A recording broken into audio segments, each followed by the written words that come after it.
నమస్కారం city news కి స్వాగతం. ముందుగా ముఖ్యాంశాలు.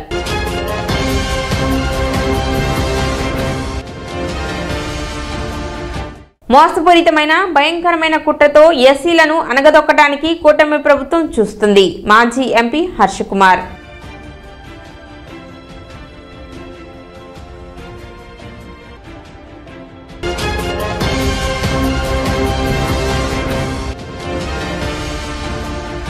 జూన్ 1వ తేదీ నుండి ఆర్టీసీ కార్గో సర్వీస్ సేవలు. ఈ అవకాశాన్ని సద్వినియోగం చేసుకోవాలని విజ్ఞప్తి చేసిన డిపో మేనేజర్ రాజశేఖర్.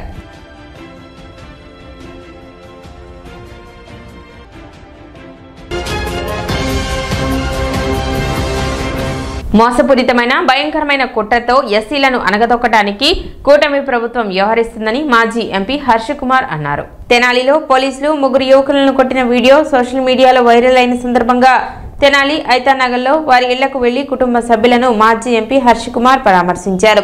2 సీఐలు 3ని కొట్టడం భారతదేశం మొత్తం చూసింది. చట్టాన్ని ఎవరూ చేతిలోకి తీసుకోకూడదు, తీసుకుంటే వాటి పరిణామాలు వాళ్లే చూస్తారన్నారు. ఎస్పీ సతీష్ కి పెమ్మసాని చంద్రశేఖర్, మనోహర్ ఏమి చెబితే అదే చట్టం, న్యాయం. వాళ్ళు చెప్పారు కాబట్టే పోలీసులను కాపాడుతున్నావు అన్నారు. మీరే చట్టాన్ని అమలు చేస్తే ఇంకా కోర్టులు ఎందుకు, మూసేస్తే మంచిదని తెలిపారు. మేము చట్టాలను పక్కన పెడితే మిమ్మల్ని కూడా అలాగే చేస్తామని హర్ష కుమార్ పేర్కొన్నారు.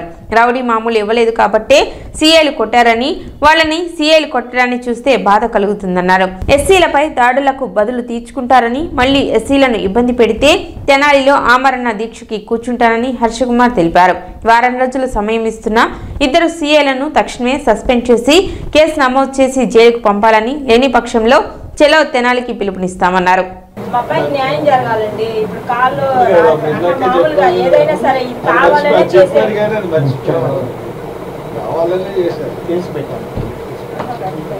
మమ్మల్ని అసలు ఏ విషయం చెప్పని సార్, మాకు అసలు అవకాశం ఇవ్వాలి. పిల్లలు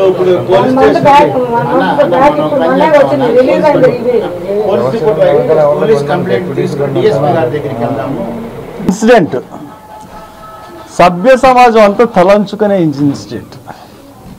నా పక్కన కూర్చున్న వాళ్ళందరూ కూడా పేరెంట్స్. దీంట్లో ఒక అబ్బాయి పేరు రాకేష్, దోమ రాకేష్, షేక్ బాబులాల్, చేబ్రోలు జాన్ విక్టర్, 3. ఈ 3ని కొట్టడం అన్నది మొత్తం భారతదేశం అంతా చూసింది. చట్టాన్ని చేతిలో తీసుకున్నట్లయితే మరి పరిణామాలు ఏ రకంగా ఉంటాయో పోలీస్ డిపార్ట్మెంట్కే బాధ్యత. ఈ 3 అబ్బాయిల మీద దాడి వాళ్ళు ఏం చేయనివ్వండి, ఈ రోజు అంత దారుణంగా కొట్టి ఆ కుర్రోళ్ళని జైల్లో పెట్టారంటే 3ని, అసలు చట్టం ఎక్కడుంది, న్యాయం ఎక్కడుంది? న్యాయస్థానాలు మూసేయండి, జిల్లా కోర్టులు, మ్యాజిస్ట్రేట్ కోర్టులు అన్నీ మూసేయండి. మూసేస్తే ఇట్స్ గుడ్. మీరే శిక్ష మొదలు చేసేస్తే ఇంక కోర్టులు ఎందుకు? మీరెవరు? అసలు కొట్టడానికి మీకు హక్కే ఉంది. అసలు కొట్టే హక్కులు పోలీసులకు ఎవరిచ్చారు? రోడ్డు మీదకి, నడి రోడ్డు మీదకి తీసుకొచ్చి కొడతారా? ఎంత ధైర్యం! ఏదో 3rd డిగ్రీ అని చెప్పి లోన ఏడుస్తూ ఉంటారు ఇన్వెస్టిగేషన్ పేరు మీద. ఏకంగా మీరు ఇంత ధైర్యంగా వచ్చి అదేమో గంజాయి అమ్మితే పట్టుకున్నారా, లేదా పోలీసులు కొట్టారా? పోలీసులు కొడితే పోలీసుల ఎమ్మెల్సీ సర్టిఫికేట్ అది. ఇది మోసపూరితమైన ప్రభుత్వం, భయంకరమైన ప్రభుత్వం. దీనికి ఖచ్చితంగా మేము బదులు తీర్చుకుంటాం. బదులు తీసుకునే సమయం ఉంది, తీసుకుంటాం. మళ్ళీ ఇక్కడున్న ఎస్సీ కుర్రోళ్ళని కానీ, ఎస్సీ నాయకులను కానీ, ఎస్సీ లాయర్స్ని కానీ మళ్ళీ మీరు ఇబ్బంది పెట్టారంటే మళ్ళీ ఐతానగర్కి వచ్చి నేను ఆమరణ నిరాహార దీక్ష కూర్చుంటాను. ఇమ్మీడియట్గా ఆ 2 పోలీసులని సస్పెండ్ చేసి, అరెస్ట్ చేసి, దానికి తగిన సెక్షన్లు పెట్టి అరెస్ట్ చేసి జైలుకి పంపితేనే విచారణ చేయాలి సిట్టింగ్ జడ్జితో. ఆ డిమాండ్ వారం రోజుల్లో టైం ఇస్తున్నాం. అది లేకపోయినా సరే నేను ఇక్కడికి రావడం పట్టు ఖచ్చితంగా జరుగుతుంది. చెలో తెనాలి పిలిపించి, చెలో ఐతానగరం తెనాలి అని పిలిపించి మళ్ళీ వారం రోజుల్లో ఇక్కడికి వచ్చి ఇక్కడికి అనౌన్స్ చేయడం మటు కూడా జరుగుతుందని మీ అందరికీ మీ తరపున ప్రభుత్వానికి హెచ్చరిస్తాం. అధికారంలోకి వచ్చిన తర్వాత కూటమి ప్రభుత్వం ఎలాగైనా సరే ఇక్కడ ఉన్నటువంటి అంబేద్కర్ వాదుల్ని అణిచివేయాలనే కుట్రలో భాగమే మొన్న జరిగిన ఒక సంఘటన. యాక్చువల్గా రౌడీ షీటర్లు కర్ణుడికి కవచకుండలాలు ఉన్నట్టుగా పుట్టినప్పుడే వాళ్ళకి రౌడీ షీట్లు లేవు. ఏదైతే నడిబజార్లో దారుణంగా వాళ్ళని కొట్టారో, ప్రజా హక్కులు ఎక్కడైతే ఉల్లంఘించారో, ఆ తర్వాత వారు చేసిన తప్పిదాన్ని తప్పించుకోవడానికి వీళ్ళ మీద రౌడీ షీట్ అనేటువంటి ముద్ర వేయడానికే రిమాండ్కి పంపించేటప్పుడు కూడా వీళ్ళ మీద రౌడీ షీట్ లేదు. తర్వాతే రౌడీ షీట్ ఓపెన్ చేసి కుక్కను చంపాలంటే పిచ్చి కుక్కని ఎలా ముద్ర వేయాలో అట్లానే సభ్య సమాజానికి వీళ్ళు రౌడీ షీటర్లు, గంజాయి అమ్మేవాళ్ళు, పోకిరీలు, చైన్ స్నాచింగ్ చేసేవాళ్ళు అనేటువంటి ఒక ముద్ర వేసి మా దళిత బిడ్డల జీవితాలతో ఆడుకున్నటువంటి ఈ పోలీసు వ్యవస్థను చూస్తుంటే రాష్ట్ర వ్యాప్తంగా కూడా ప్రజలందరూ కూడా చేదరించుకుంటున్నారు, సిగ్గుపడుతున్నారు. నువ్వు సుమారు నెల క్రితం మా ఐతానగర్కి చెందినటువంటి దళిత యువకుణ్ణి గంజాయి కేసులో ఇరికిస్తాం, నీ జీవితం నాశనం చేస్తామని బెదిరించి వాళ్ళ కుటుంబాల సభ్యుల చేత నువ్వు ₹1,00,000 లంచంగా తీసుకోలేదా? మేము మా రాజ్యాంగం సాక్షిగా ప్రమాణం చేస్తాం, నువ్వు ఏ మత గ్రంథం సాక్షిగా ప్రమాణం చేస్తావో నిరూపించు. దానికి సంబంధించిన ఆధారాలు, వీడియో క్లిప్పింగ్లు, వాయిస్ అన్నీ మా దగ్గర ఉన్నాయి. మొన్న సంఘటన తర్వాత ఎవరికి నమ్మకం లేదు, విశ్వాసం లేదు. తిరిగి ఆ విశ్వాసాన్ని, నమ్మకాన్ని మీరు సంపాదించాలంటే ఇమ్మీడియట్గా సస్పెన్షన్ కాదు, వాళ్ళని విధుల నుంచి శాశ్వతంగా తొలగించండి.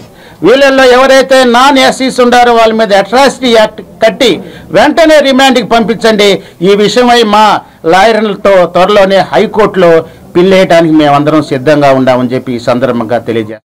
జూన్ 1వ తేదీ నుండి ఆర్టీసీ కార్గో సర్వీస్ సేవలను అందిస్తున్నట్లు Tenali RTC depot manager Rajasekhar తెలిపారు. ఈ సేవల ద్వారా తక్కువ ఖర్చుతో తక్కువ సమయంలో కొరియర్ సేవలు అందుకోవచ్చునని ఆయన తెలిపారు. ప్రజలు ఈ అవకాశాన్ని సద్వినియోగం చేసుకోవాలని విజ్ఞప్తి చేశారు.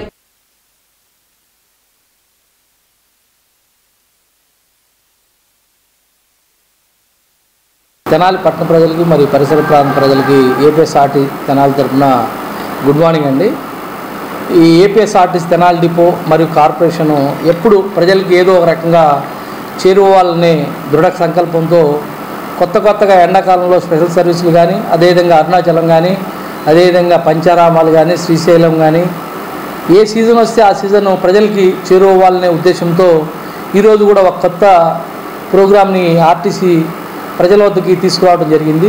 దానిలో భాగంగా పార్సిల్ అండ్ కార్గో కండక్టర్ ద్వారా 5 కేజీల లోపల ఉన్న పార్సిల్ని కానీ లేదంటే కొరియర్ని కానీ ప్రయాణికులు బస్సుతో పాటుగా కండక్టర్ గారు ఇచ్చినల్లా వెంటనే వారికి ఆ రసీదు ఇచ్చేసి ఎవరైతే మనం ఇస్తున్నామో వారి నంబర్ కొట్టంగానే వాళ్ళకి రిసీవ్డ్ అని పార్సిల్ మెసేజ్ వెళ్తుంది. ఆ మెసేజ్ వెళ్ళంగానే వాళ్ళు బస్ దగ్గర వచ్చినట్లా వెంటనే వాడి రిసిప్ట్, ఆ రిసీవ్డ్ సర్టిఫికేట్ చూసుకొని వాళ్ళకి వెంటనే అదే కండక్టర్ గారు వాళ్ళని డెలివరీ ఇవ్వడం జరుగుతుంది. ఇది ఒక కొత్త కాన్సెప్ట్తో ఏపీఎస్ఆర్టీసీ మన కార్పొరేషన్ లెవెల్లో తీసుకురావడం జరిగింది. ఇది చాలా చౌకమైన, పబ్లిక్లో కంటే చాలా తక్కువైన వాల్యూతో ప్రజలకి మంచి సర్వీస్ చేయాలనే ఉద్దేశంతో ఏపీఎస్ఆర్టీసీ రూపకల్పన చేయటం జరిగింది. దానిలో భాగంగా మనకి 75 కిలోమీటర్ లోపల ఈ పావు కేజీ వస్తువు అయితే కేవలం పావు కేజీ వస్తువు అయితే ₹60, అదే 5 కిలోల లోపల అయితే ₹80. అంటే ఒక పావు కేజీ వస్తువు లోపల ఉన్న వాటిని మనం 75 కిలోమీటర్ లోపల ఎక్కడ ఇచ్చినా కేవలం ₹60లో ఆ 75 కిలోమీటర్ లోపల ఆ సరుకుని వాళ్ళకి అందజేయడం జరుగుతుంది. అదేవిధంగా 5 కేజీల లోపల కనుక అదే ఐటము 75 కిలోమీటర్ లోపల ఉంటే కేవలం ₹80 లోపల తీసుకెళ్ళటం జరుగుతుంది. అదే మన ప్రైవేట్ ఆపరేటర్లు అయితే కనీసం ₹200-300 ఛార్జ్ చేస్తారు. కానీ ఏపీఎస్ఆర్టీసీ ప్రజలకి కార్గో సర్వీస్ కూడా చేరువవ్వాలనే దృఢ సంకల్పంతో ఈ అవకాశాన్ని రేపు జూన్ 1వ తారీఖు నుంచి ప్రతి బస్సులో మనకి ప్రజలందరికీ అందుబాటులో ఉంటుంది. ఇప్పుడు చిన్న విరామం.